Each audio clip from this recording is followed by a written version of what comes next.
So ito na, Mr. Pajardo, ito yung scoop. So ito mga kasig, ito yung scoop na kung saan sinasabi kong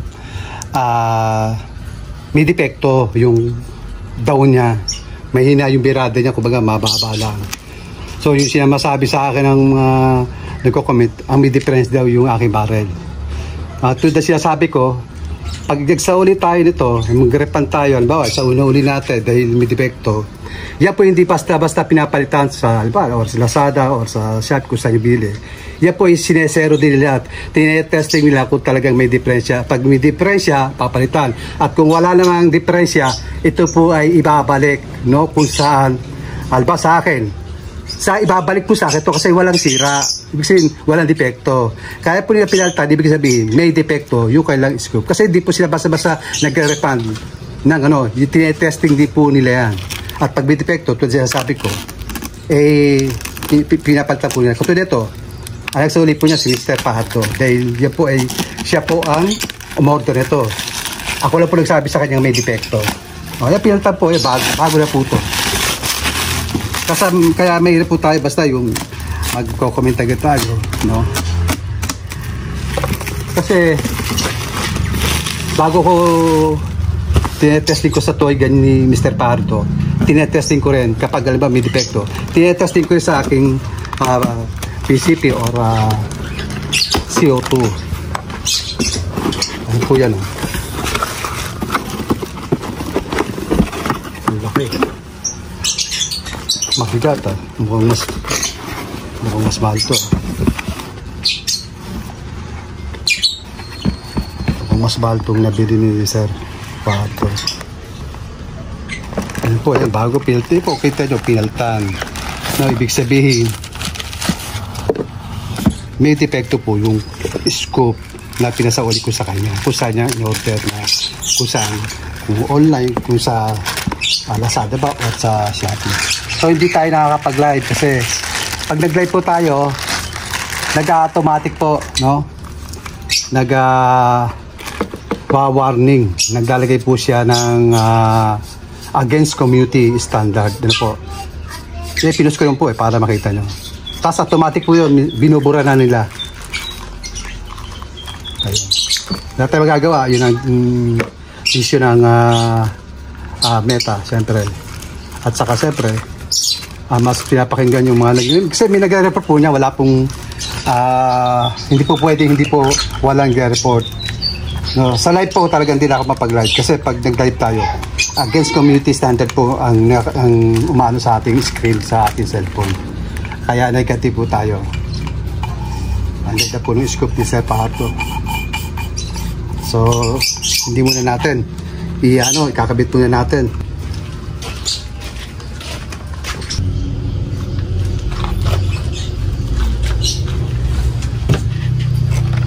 MP marble po ito, ah.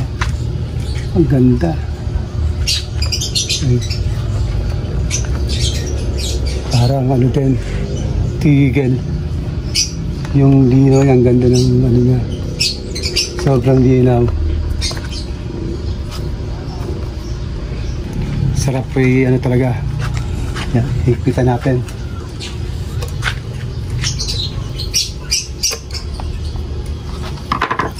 Pero kung Mr. Pajardo naman to. MP marble naman to. Okay, karga tayo. Sesero tayo mga kaastig.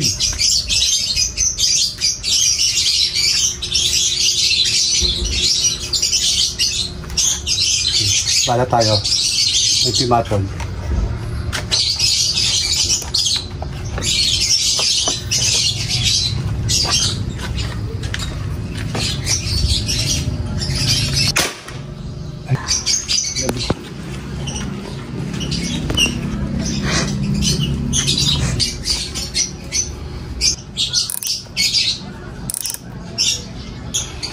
Pakita ko sa inyo, no, yung una at saka yung pangalawa.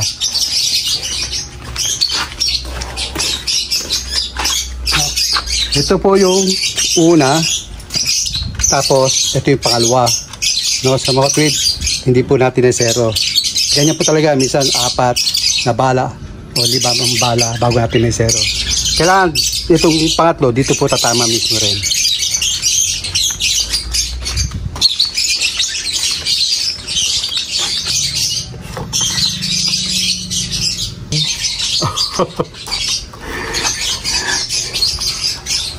Ay, mahaba na rin birada niya. Uy.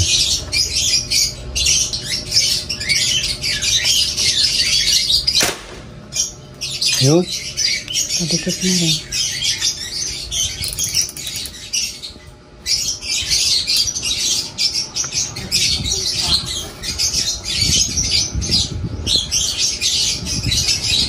Katabi.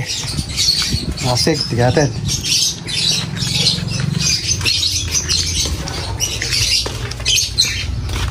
Sige, masig ha. Isa, dalawa. Tapos umangat siya ron sa bandaron.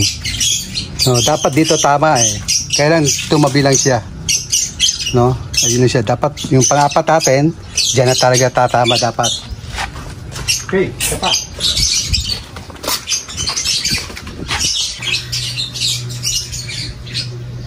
Grabe yung ano yun.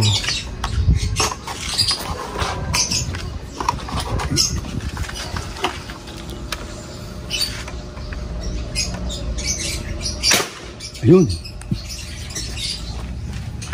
Kaya tignan natin yung pangapat.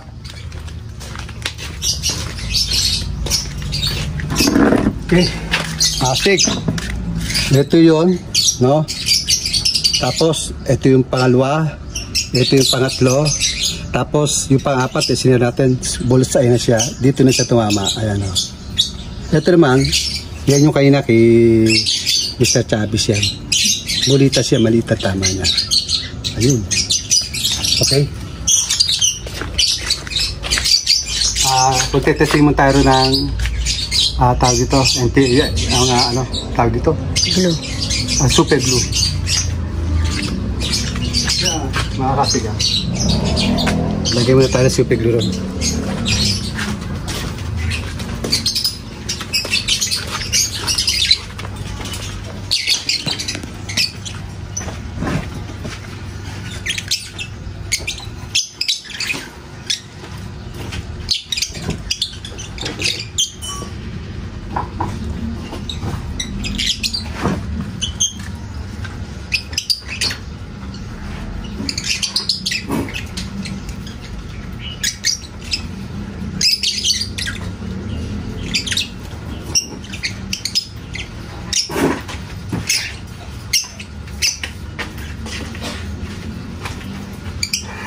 Mr. Pardo, testing natin. Maganda ito na ko yun. Sobrang haba ng ano. Sobrang haba ng birada niya. Kailan apat na bala yung ating ano eh.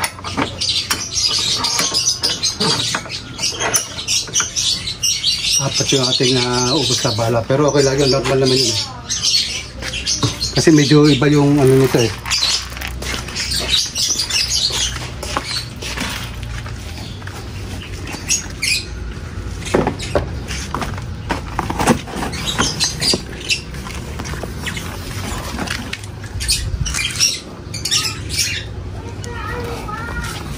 Ganda ng ano ito.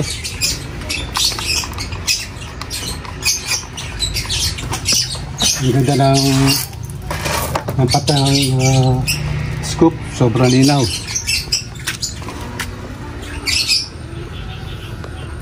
Maganda sana to kung yung ano, yung baba yung barrel.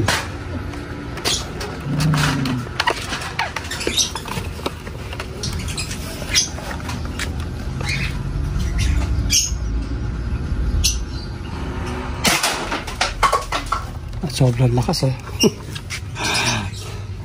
Napakaganda ng telescope ito mga kasi ito aabot siya ng mga siguro mga 100 meters siguro o 60 meters ang ano niya, 100 meters kuwang-kuwa pa, no?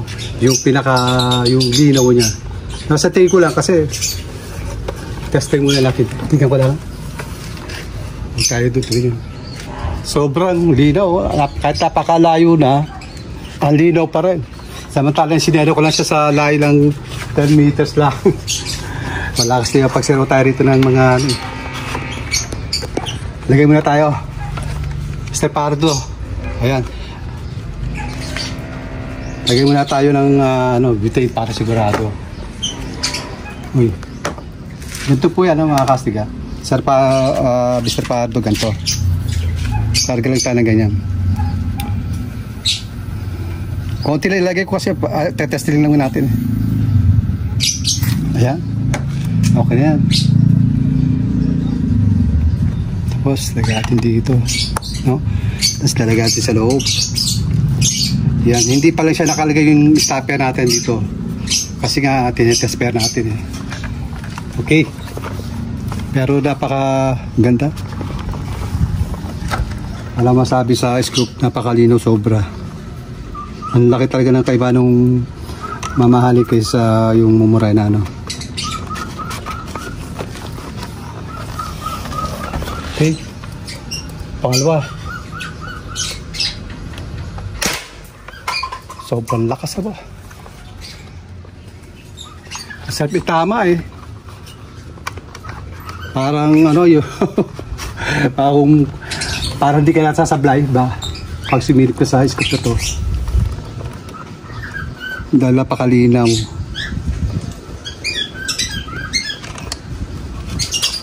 Ayan. That.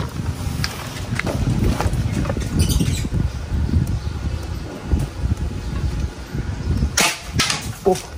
Ayan. Sablay tayo isa. Kasi magalaw.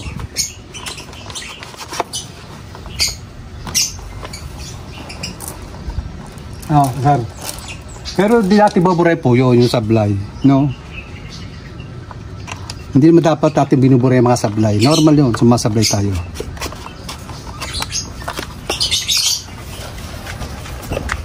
Magalaw kasi, eto.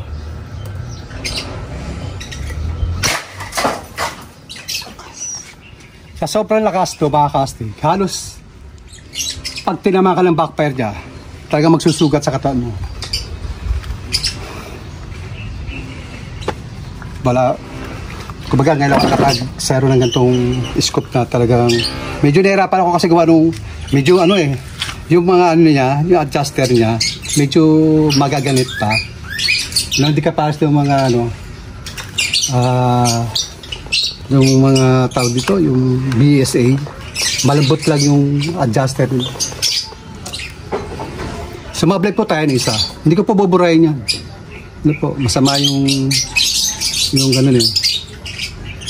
Saka normal yun. Kung ano yung sablay, eh di iligay natin. Ngayon, kung ayos magsablay, eh di wag na yung firing. Dagat din lumalabas po yung katotohanan. Ngayon, halos nakaharap pa yung ating isang toyga natin. Ano? Pero di aabuti yan dahil accurate naman to eh.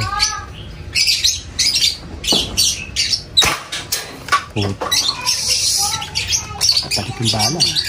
Sa lakas. Gabas talaga to. Ang ganda. Ganda. Hindi ko kung kaya pa palinawin pa sa ganung malayo.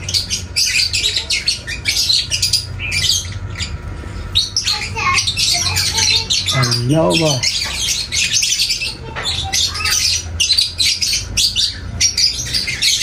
Okay, sir. Mr. Parto. The best tong scoop na nakuha doon. Napakaganda,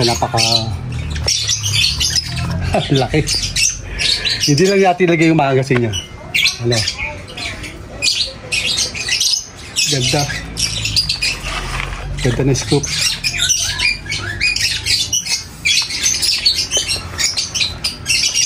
Taas din ito eh. Pipintura na po natin ito, Mr. Pardo. Kasi first coating lang naman yun eh.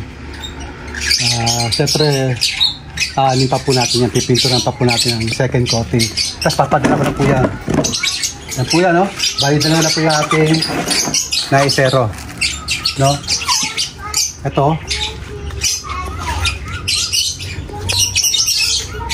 no? Dalawa si Chavez, Mr. Pardo.